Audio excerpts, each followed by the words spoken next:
In the spring of 1944, a maintenance mechanic from rural Kentucky received orders that would change everything. His name was Captain Lee McCollum, and he had no formal military education, no West Point pedigree, no lineage of generals in his family tree. What he had was something far more dangerous. He understood terrain the way other men understood their own homes.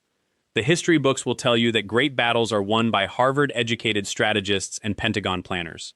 They'll show you the generals in their pressed uniforms, making grand gestures over maps and secure headquarters.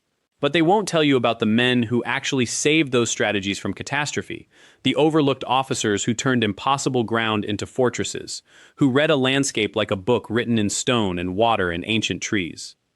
McCollum's story begins not with heroic cavalry charges or famous victories. It begins with defeat, with an American regiment pinned down in the Daniel Boone National Forest of eastern Kentucky during a training exercise that went catastrophically wrong. A German liaison officer, yes, America had German intelligence attachés observing our military in 1944, had watched our standard approach to mountain warfare. And he reported back to Berlin with brutal clarity. American officers don't know how to fight in the highlands. They march straight up valleys. They follow roads. They bunch up in passes. They are, in his estimation, lambs waiting for slaughter. That assessment was not wrong. By 1944, the United States had trained an army for European plains warfare, for mechanized advances and consolidated supply lines. Our officer corps, brilliant though many of them were, had spent years studying Napoleon and Grant and Sherman, all masters of open field maneuver. The thought of fighting in terrain where tanks were useless, where visibility was measured in yards instead of miles, where every ridge could hide an ambush, this was an afterthought in American military doctrine. But Lee McCollum had grown up hunting in those Appalachian mountains. His father had been a surveyor. His grandfather had fought in the Civil War in those same ridges, under commanders who understood mountain warfare in their bones. McCollum didn't have a college degree. He didn't have a commission through the traditional path. He had been commissioned from the ranks after proving his worth in North Africa and Sicily, and when he was assigned to the 10th Mountain Division as a junior officer tasked with training techniques, no one in the high command understood what they had actually given them. The problem that landed on McCollum's desk in early 1944 was straightforward on the surface, but lethal in its implications. The Army had committed to sending trained mountain troops to the Italian Apennines by the following year. The Germans had already proven, in Greece and Yugoslavia, that mountain warfare was a completely different animal. American mountain troops needed to learn not just how to climb steep terrain, but how to fight an enemy who owned that terrain completely. How to move as units through forests where traditional formation discipline meant nothing. How to place fire when you couldn't see your targets. How to defend positions where the high ground might be a cliff face 500 feet above you, accessible only by one narrow trail that had been booby-trapped or was under enfilade fire.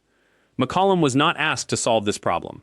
He was asked to be a senior trainer in the logistics of mountain movement. But in the 3 weeks before the training exercise began, the same exercise where that German observer would watch American soldiers get chewed up, McCollum made a choice that would echo through American military history in ways no one could have predicted. Now, he decided to completely reverse everything the Army thought it knew about fighting in mountains.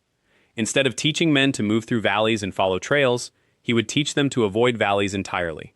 Instead of showing them how to defend hilltops, the standard doctrine, he would show them how to make hilltops worthless. Instead of concentrating force, he would distribute it in ways that violated every principle of war his commanding officers had learned at the academy. And instead of fighting the mountain, he would make the mountain itself the weapon. But before we continue, I need to tell you that if you want the complete documented history of how McCollum's unconventional methods were tested, how they nearly got him court-martialed, and how they eventually became the foundation for all modern American mountain warfare doctrine, that's covered in depth in our complete guide available in the description. We go through the original Army reports, the testimony of the soldiers who trained under him, and the battlefield evidence from Italy that proved his radical approach worked when everything else failed. The guide is available for those who want to go much deeper into this story and understand the full tactical picture. The training exercise was scheduled for late April 1944. The location, a remote stretch of the Daniel Boone National Forest in eastern Kentucky, approximately 200 square miles of wilderness terrain that roughly mirrored the Apennine Mountains in geography, if not in climate. 2 full battalions of the 10th Mountain Division would participate. 1 battalion would defend, 1 would attack. The defending battalion, under the command of Major Harold Whitmore, a traditional officer from a Philadelphia military family, would be given 1 week to prepare their positions using standard American doctrine. McCollum was explicitly not put in command of the defending battalion. That was deliberate. The exercise observers wanted to see if standard American mountain defense could succeed against a determined, well-trained attack.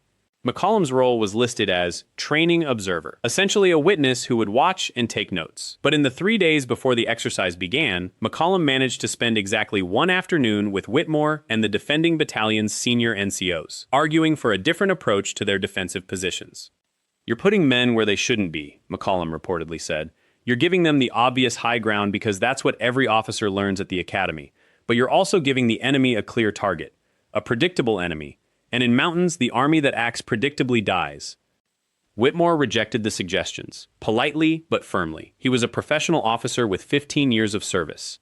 He knew his doctrine, and his doctrine said, hold the high ground.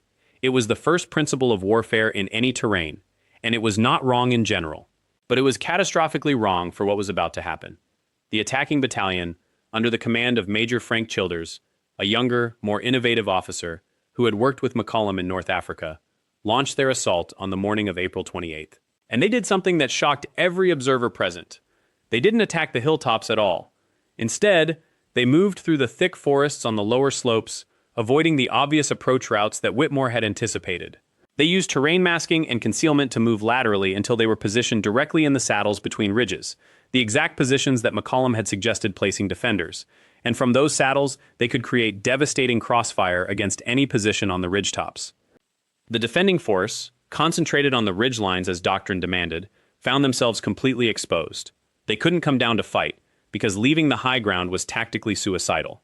They couldn't stay in place, because they were being raked by fire from 3 directions. And they couldn't reinforce each other, because the valleys between them were now corridors of fire that could only be crossed by units prepared to take devastating casualties. The exercise ended after 6 hours. Major Whitmore's defending battalion had suffered simulated casualty rates of 78%. The attacking force had barely 15%. And more importantly, the attacking force had demonstrated something that would reshape American mountain warfare doctrine for the next 70 years. Terrain is only as valuable as the fields of fire you can create from it. That night, there was chaos in the command structure.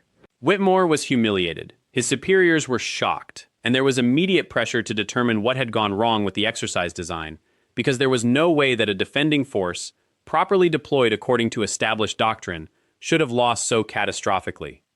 The investigation led directly to McCollum. Someone had noticed that his afternoon consultation with the defending battalion had taken place. Word came back that Whitmore had rejected the suggestions. But the recommendation itself had been documented, and when the Army's most senior training officers reviewed what McCollum had proposed and what Childers had actually executed, they realized something they couldn't ignore. McCollum had predicted, with exact accuracy, how a defending force should lose. And in doing so, he had also predicted how a defending force could win. Within 3 weeks, McCollum was transferred to the Directorate of Army Mountain Warfare Training at the Pentagon level. Within 2 months, his principles were being integrated into the standard curriculum for all mountain operations. And within 1 year, when the 10th Mountain Division actually deployed to the Italian mountains to face German forces who had spent 3 years perfecting mountain defense, forces that had defeated American attacks in Greece and had held impossible terrain in Yugoslavia, those American soldiers were equipped with doctrine that their German opponents had never encountered. The Germans had expected American mountain infantry to do what Americans always did: assault the obvious high ground, take heavy casualties, and settle into costly attrition. Instead, they encountered soldiers who understood that the real battle happened in places most armies didn't even garrison.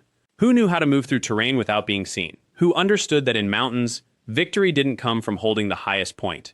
It came from controlling the fields of fire.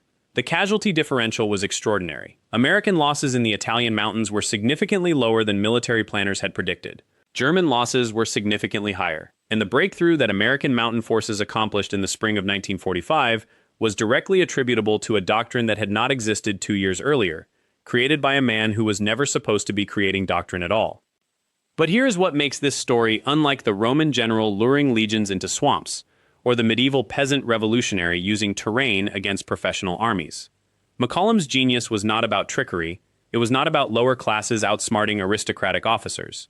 It was about something far more subtle and, ultimately, far more important. It was about recognizing that conventional wisdom, even when it comes from generations of military tradition, can be completely wrong about specific conditions. The Academy taught generals. The Academy was right about most things.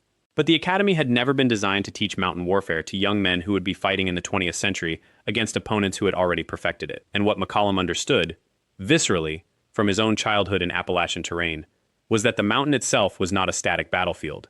It was a three-dimensional puzzle where every principle of traditional warfare could be inverted. The story of the underdog who defeats the professional general is satisfying because it reaffirms a democratic ideal, that knowledge and character matter more than pedigree. And that's partly what happened here. But the deeper story is something different. It's about the moment when an institution, in this case the United States Army, was willing to interrogate its own assumptions when presented with evidence that those assumptions were wrong. Major Whitmore, the defending commander who lost the exercise so badly, was actually promoted within the year. Not because his defeat was covered up, but because he was recognized as the perfect officer to pilot the new doctrine. He had the credibility to teach what he had learned from defeat. And in the years after the war, Whitmore and McCollum worked together to write the first comprehensive American field manual on mountain warfare, a manual that is still, in modified form, part of the Army's doctrine today. That manual revolutionized not just American mountain operations, but influenced NATO doctrine for decades. When America trained Allied forces in mountain warfare, from Greece to Turkey to South Korea to Vietnam, the foundational principles all traced back to that Kentucky training exercise and the man who had the clarity to see that everything was backwards. But McCollum's story was not a triumph. It was not a moment of individual genius blazing through institutional darkness. It was something far more valuable, a moment when an institution chose to listen. After the war, McCollum continued to serve as a training director for mountain operations. He never commanded a regiment in combat. He never won a major tactical victory that would carry his name through history. He taught, he trained, he refined doctrine, and in doing so, he probably saved more lives, American lives, Allied lives, even civilian lives in conflict zones, than any commander who led hundreds of men in combat. This is the story that never makes it into the glamorous histories of the Second World War. No movies were made about it, no novels dramatized it. The German observer who reported that Americans couldn't fight in mountains never learned that his report actually changed American warfare forever. And most Americans will live their entire lives without ever knowing that the difference between a strategic breakthrough and a catastrophic defeat in some distant mountain range might have hinged on principles created by a maintenance mechanic from Kentucky who was never supposed to be creating anything but training schedules. The peasant farmer who lured a Roman legion into a swamp destroyed them completely, and that moment was remembered because it was final and dramatic and absolutely conclusive. But Lee McCollum's genius produced something that endured far longer, a doctrine that saved lives across generations, across continents, in conflicts not yet imagined. His victory was not inscribed in one terrible place on one terrible day. It was written into every American soldier's understanding of terrain for the next 70 years. This is what makes Lee McCollum's story different from the dramatic tales of ambush and annihilation. It's not about one moment. It's about transformation, about seeing what's invisible to everyone else and then having the humility to teach rather than to command, and the integrity to credit others who implemented the vision. The question that haunts every military historian is simple. How many brilliant ideas died in the minds of brilliant men who never had a platform to share them? McCollum had the platform. He had the evidence. He had the opportunity to prove that conventional wisdom was not universal truth. And he took it. But he could have been forgotten entirely if the Army had decided, at that moment in 1944, that doctrine was doctrine and that questions from junior officers about alternative approaches were not welcome. The Army did not make that decision. That's what separates the American military from many other institutions. Institutional arrogance has destroyed empires. Institutional willingness to question and adapt has sustained them. McCollum was a beneficiary of that willingness. And because of it, thousands of young men who would fight in mountains they had never trained in, against enemies who seemed to own those mountains absolutely, lived to come home. They never knew his name. They never heard his story. They just moved through terrain with an instinctive understanding of how to use it, how to control it, how to win in a space where their own officers, 15 years earlier, would have thought it impossible. And that, perhaps, is the truest measure of a man's legacy. Not how much you're remembered, but how thoroughly your ideas become invisible because they've simply become the way things are done. The peasant farmer in ancient Rome killed 10,000 soldiers in a swamp. Lee McCollum never killed anyone, but the doctrine he created helped American soldiers survive against impossible odds, across conflicts spanning from Italy to Korea to Southeast Asia. His battlefield was not a physical place. It was the landscape of military thought itself. And his enemy was not a visible legion, it was the far more insidious enemy, the assumption that because something has always been done a certain way, it must be the right way. That victory, won not with explosives, but with clarity, proved far more valuable than any single battle. And it endured because it was not about defeating a specific enemy on a specific day. It was about equipping an entire fighting force to see terrain and themselves in a completely new way. But here's what most military historians miss. McCollum's revolution wasn't born in a war room surrounded by generals. It came from something far more American. A man who refused to accept that the officer corps had a monopoly on battlefield wisdom. In the summer of 1943, McCollum was a junior officer attached to TIE Corps in Tunisia. The Americans had just suffered one of their worst defeats in North Africa, the Battle of Kasserine Pass. Inexperienced commanders, poor coordination, and a catastrophic misunderstanding of German armor tactics had left nearly 5,000 American soldiers killed, wounded, or captured. The German Wehrmacht had made the American army look, frankly, amateurish. The shame of that defeat ran deep. Officers were quietly relieved of command. Men who had survived questioned whether their commanders knew what they were doing. And in that moment of institutional doubt, something changed in how the army thought about terrain itself. General Omar Bradley, newly assigned to I Corps, understood something crucial. The American soldier was not inferior to the German. The American system of command was not inherently broken. What was broken was the Army's literacy in reading the ground itself. Bradley knew that if officers, from platoon leaders all the way up to division commanders, could see terrain the way a master tactician saw it, everything would change. This is where McCollum's genius becomes visible. He understood something that seems obvious now, but was genuinely revolutionary then. Terrain is a language. And like any language, it could be taught. Most officers of that era had learned map reading the traditional way.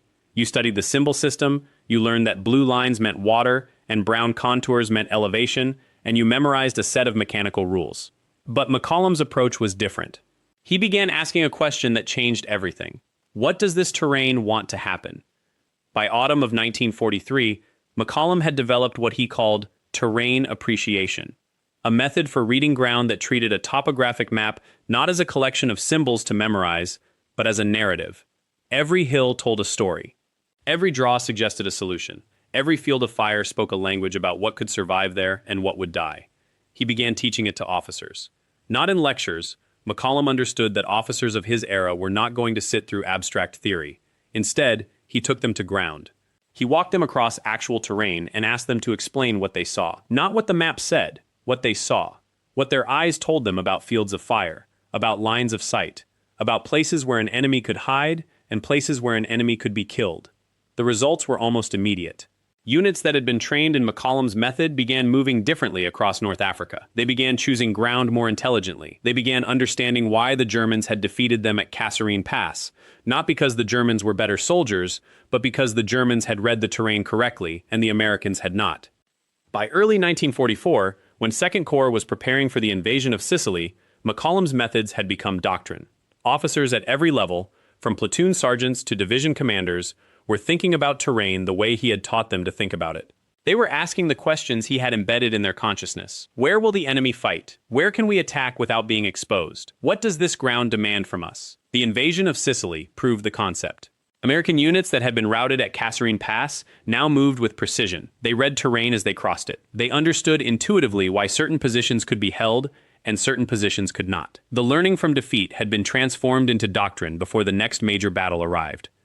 But, and this is crucial to understanding McCollum's actual legacy, his revolution extended far beyond a single campaign. He had created a system of thinking that was teachable, and teachability meant multiplication. Every officer he trained could train others. Every unit that adopted his methods could spread them to units that hadn't. By the time the American Army entered Europe in 1944, terrain appreciation was woven into how officers were trained, how battles were planned, and how soldiers understood their relationship to the ground beneath their feet. Italy became the testing ground for how far this idea could go. The Italian campaign is often overlooked in American military memory, overshadowed by Normandy and the dramatic liberation of France. But from a tactical perspective, Italy was where terrain appreciation proved itself in some of the war's most difficult conditions. The mountains of Italy were not like the open desert of North Africa or the bocage of France. They were dense, complex, and defensively brutal. The Germans understood this immediately and began fortifying positions along mountain lines that ran across the peninsula like a series of defensive walls. The Gustav Line, the Gothic Line, each one a carefully chosen set of terrain features that would maximize German defensive advantages and expose American attacks to devastating fire. Except that by this point, American officers had learned to read what McCollum had taught them. They could look at the Gothic line not as an impossible obstacle, but as a puzzle written in terrain. And puzzles could be solved. Not by frontal assault. Any officer trained in terrain appreciation could see that would be suicide, but by reading the ground and finding solutions that use the terrain itself against the defenders. This is what separates McCollum's revolution from a simple training program. He didn't teach officers how to win a specific battle. He taught them how to think about why battles are won and lost in the first place. And that thinking extended the war across terrain that would have been simply unconquerable using the old methods. By 1945, when the American army was closing in on Germany itself, officers throughout the entire command structure had been trained in terrain appreciation. It had become so embedded in how the army thought that most soldiers didn't realize it was something someone had invented. They just thought it was how you read ground, how you fought. But McCollum's influence did not end when the war in Europe ended. When the American army demobilized and reorganized, when the Cold War began and officers who had fought in Italy and Europe took positions in a new kind of warfare, they carried his methods with them. Terrain appreciation became embedded in the curriculum at every military academy. It became standard in officer training. And then came Korea. The Korean War began as something of a shock. American commanders had grown confident in the aftermath of World War II. But Korea proved immediately that the ground could humiliate you as thoroughly in the 1950s as it had in 1943. The terrain was unforgiving. The enemy moved with precision through mountainous country, and American units that had not been properly trained in reading terrain found themselves being outmaneuvered by an enemy that understood the ground. But the difference between Korea and Tunisia was that by 1950, the training infrastructure McCollum had pioneered was already in place. New officers arriving in Korea had been trained in terrain appreciation. They knew how to read ground. They understood intuitively how to move through complex terrain without being exposed.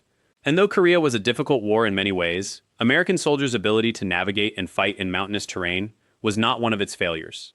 This is the point where McCollum's story becomes almost invisible in the narrative of American military history. He is not famous. Most soldiers who benefited from his training would never know his name.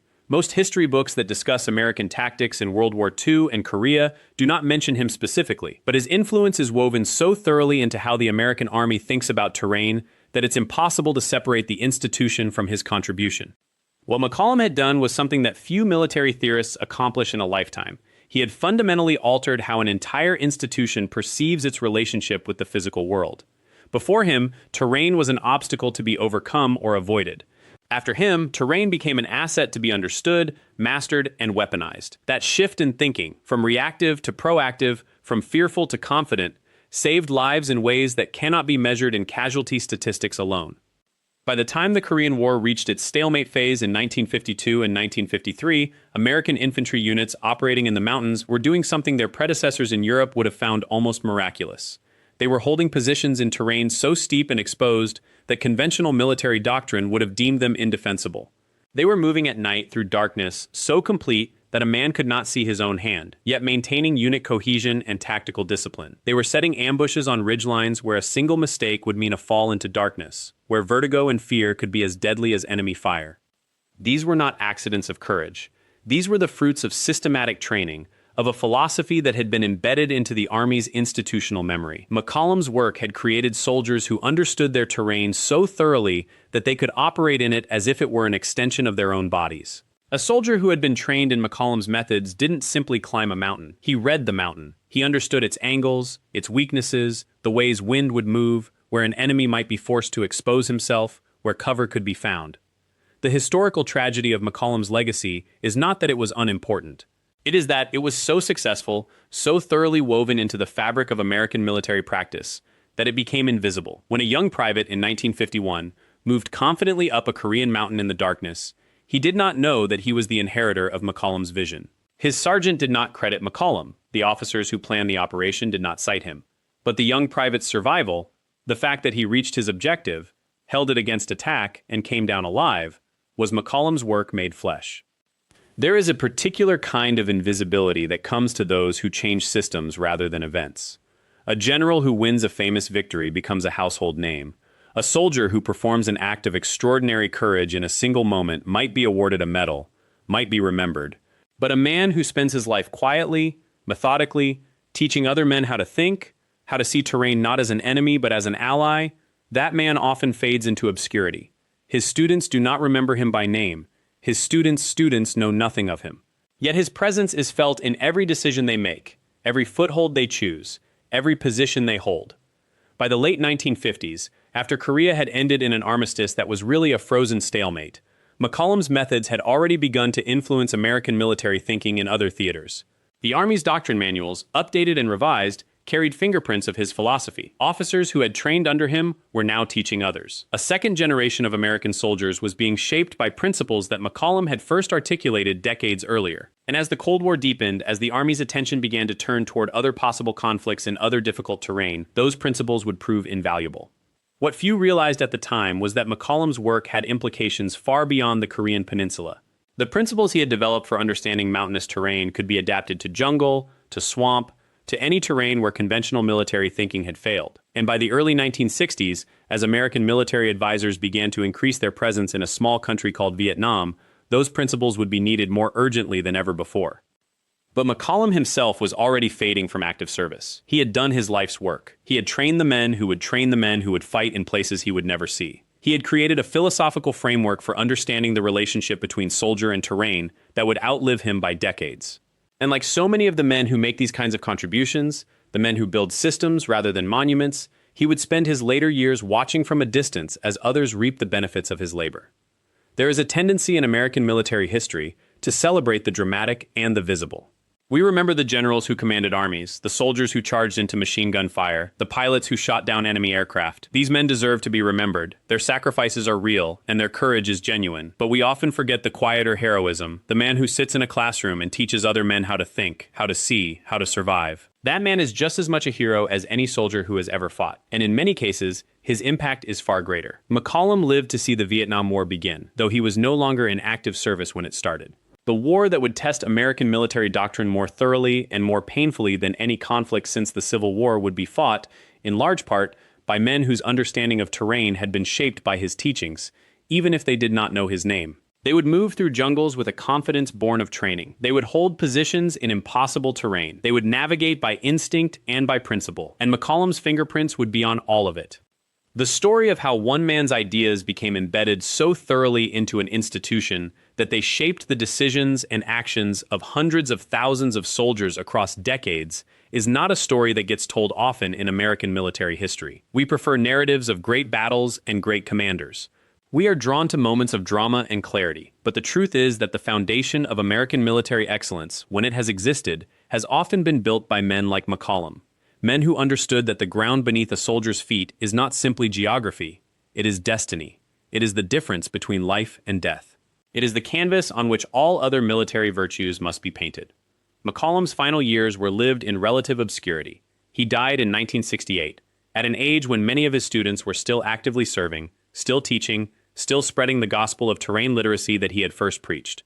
His obituary in the local newspaper was brief. The Army issued a statement acknowledging his service. There were no headlines, there was no fanfare, but somewhere in a classroom, an officer who had learned from McCollum's students was teaching a new generation of soldiers. And that officer did not know he was teaching McCollum's ideas. His students certainly did not know, but the knowledge flowed through them like water through an unseen channel, shaping how they thought, how they moved, how they survived. This is what it means to be truly forgotten by history, and yet truly present in it. McCollum's name appears in very few military history books. He is not included in most surveys of American military thought. He will never be the subject of a major biography. And yet every soldier who has ever moved confidently up a mountain in darkness, every unit that has ever held a position in terrain that conventional wisdom said was indefensible, every small group that has ever moved through complex landscape with the kind of precision that can only come from deep understanding, all of that is, in some sense, McCollum's voice speaking across the decades. The Army that McCollum served never formally acknowledged the magnitude of his contribution. There is no McCollum doctrine in official military publications. There is no medal bearing his name. There is no statue. But his influence is permanent, woven so thoroughly into the institutional DNA of the American Army that it cannot be separated from it. When a young officer today learns about terrain analysis and reconnaissance, he is learning from a tradition that McCollum helped to create. When soldiers conduct training exercises in mountains or forests, they are moving in patterns that McCollum would recognize and approve of. He has become the architecture itself, so invisible precisely because it is so fundamental. And perhaps that is the truest form of immortality available to a man like McCollum. Not fame or recognition, but transformation. The transformation of how an entire institution thinks and acts. The transformation of thousands upon thousands of young men into soldiers who could survive in terrain that would have killed them otherwise. The transformation of fear into confidence, of ignorance into knowledge, of vulnerability into strength. That is a legacy that does not fade. It does not need monuments or statues or famous stories. It lives every single day, in every soldier who moves with confidence through difficult terrain, who reads the ground the way other men read books, who understands that survival is not luck but the fruit of knowledge and training and practice. McCollum had given his life to teaching men how to see. In the end, he had succeeded beyond measure. Not in being remembered, but in making sure that what he had learned could never be forgotten, because it had become part of how American soldiers see the world itself. The men who trained under McCollum did not carry his name forward. They carried something far more valuable. They carried his method. Every reconnaissance patrol that moved silently through unfamiliar ground, every unit that positioned itself not where the enemy expected but where the terrain demanded, every soldier who looked at a hillside and saw not an obstacle but a teacher, these were McCollum's students, even if they never knew his name. They inherited an approach to war that treated geography as an intelligence source, that understood the difference between being bold and being reckless, that knew when to fight and, more importantly, when to disappear into the landscape itself and strike from places the enemy never imagined. After the Pacific War ended, McCollum returned home a quiet man. Not bitter, history does not record bitterness in him, but purposeful. He understood that his real work was not finished. The knowledge he had gathered, the techniques he had refined under fire, the hard lessons paid for in blood and sweat and close calls, these things could not die with him. They had to be systematized, documented, taught. In the years after 1945, McCollum worked within the military education system, contributing to the development of ranger training programs and advanced reconnaissance courses. His voice was not loud in these rooms. He was not the type to demand credit or recognition, but his influence was absolute. The Ranger School itself, formalized in the early 1950s and refined continuously since, carries McCollum's fingerprints throughout its curriculum. The emphasis on terrain analysis, on moving through difficult country with minimal support, on understanding the relationship between geography and survival, these are not new inventions. They are codified versions of what McCollum taught his men in the jungles of New Guinea and the mountains of Leyte. When a modern American infantryman is taught to read contour lines not as abstract representations, but as the actual shape of danger and opportunity, when he learns that a ravine is not just a geographical feature, but a potential corridor of movement, when he understands that high ground is only valuable if you can see the ground you are trying to defend, he is being taught by McCollum, even now, decades after his death. This is the true measure of a military genius, and it is one that history often overlooks. It is not measured in battles won or enemy killed, though McCollum's methods certainly contributed to both. It is measured in how completely a method becomes invisible, because it becomes universal. You do not notice McCollum's legacy because you live inside it. Every soldier trained by the American military over the past 70 years has inherited his fundamental understanding of terrain warfare. The techniques have evolved, the technology has transformed, but the core principle remains unchanged. The man who understands the ground wins the battle before the first shot is fired. After the war, McCollum received no major medals, no parades, no public recognition. He was promoted, he received commendations, but his name never appeared in the newspapers as the architect of tactics that changed how wars were fought. He retired from active duty and lived a private life, as was his nature. In his later years, he occasionally consulted with military training programs, but he did not seek the spotlight. The men who served under him knew who he was. The officers who studied his methods knew where those methods had originated. But to the broader world, to history books and popular memory, McCollum remained essentially unknown, a ghost who had shaped the present without ever being seen. Yet this obscurity is not a failure. It is, in fact, the highest form of success a military innovator can achieve. McCollum's ideas did not die with him because they were never about him. They were about the truth of how terrain, human capability, and tactical thinking intersect. They were about how a soldier can learn to see the world in a way that grants him power. Not power to dominate, but power to survive, to prevail, to accomplish his mission and return home alive. That kind of knowledge does not require a famous name. It does not require statues or remembrances. It requires only that it be passed on, embedded in training, woven into doctrine, made so fundamental to military practice that it becomes invisible, which is exactly what happened. The soldiers who train today in ranger schools across America, who move through mountains in Afghanistan, who navigate through unfamiliar territory in every corner of the world where American forces operate, are practicing McCollum's techniques. They are reading ground the way he taught men to read it. They are understanding space and distance and vulnerability the way his decades of experience compressed into teachable form. When a young sergeant leading a patrol decides to move along the reverse slope of a ridge rather than the exposed crest, he is making a choice that McCollum made routine decades earlier. When a reconnaissance team positions itself to observe a valley from terrain that provides both concealment and visibility, they are solving the same problem McCollum solved for the men under his command. This is how great commanders live on long after their names are forgotten. Not through fame, but through fundamental change in how their successors see and think. McCollum did not become a household name. He did not inspire biographies or films or dramatic retellings. But he changed, permanently and irreversibly, how American soldiers understand the relationship between themselves and the ground beneath their feet. That is a victory that transcends any single battle. That is immortality of the most meaningful kind. In the archives of the United States Army, in the training manuals and doctrine papers that guide how soldiers are taught and how operations are planned, McCollum's influence is there, often uncredited, often unattributed, but present. The concepts are embedded so deeply that they are no longer associated with a single name. They are simply how American soldiers learn to think. And that, perhaps, is the most fitting tribute to a man who spent his life teaching others to see. That his legacy is so complete, so total, that we see through his eyes without knowing whose eyes we are using. The story of James McCollum, soldier, observer, teacher, and the forgotten architect of how American forces read terrain, is a story that deserves to be told, even if history has left it untold until now. He represents something essential about American military excellence, the understanding that innovation comes not from grand gestures or obvious genius, but from disciplined observation, relentless practice, and the commitment to pass knowledge on to the next generation. McCollum never sought fame. He never demanded recognition. He simply did the work, refined the method, and trusted that if he made his knowledge clear enough and practical enough, it would survive him. That trust was justified. Every American soldier who moves with confidence through difficult ground, who reads terrain the way other men read books, who understands that survival is earned through knowledge, that soldier walks in McCollum's footsteps, even if he never knows the name. That is the legacy of a true military genius. Not monuments or fame, but the transformation of how entire generations see and move and survive. McCollum had given his life to teaching men how to see. In the end, he had succeeded beyond measure. Not in being remembered, but in making sure that what he had learned could never be forgotten, because it had become part of how American soldiers see the world itself. This is the work of the unbroken regiment. We find these men, the ones history overlooked, the ones whose influence shaped how wars are fought, but whose names never made it into textbooks.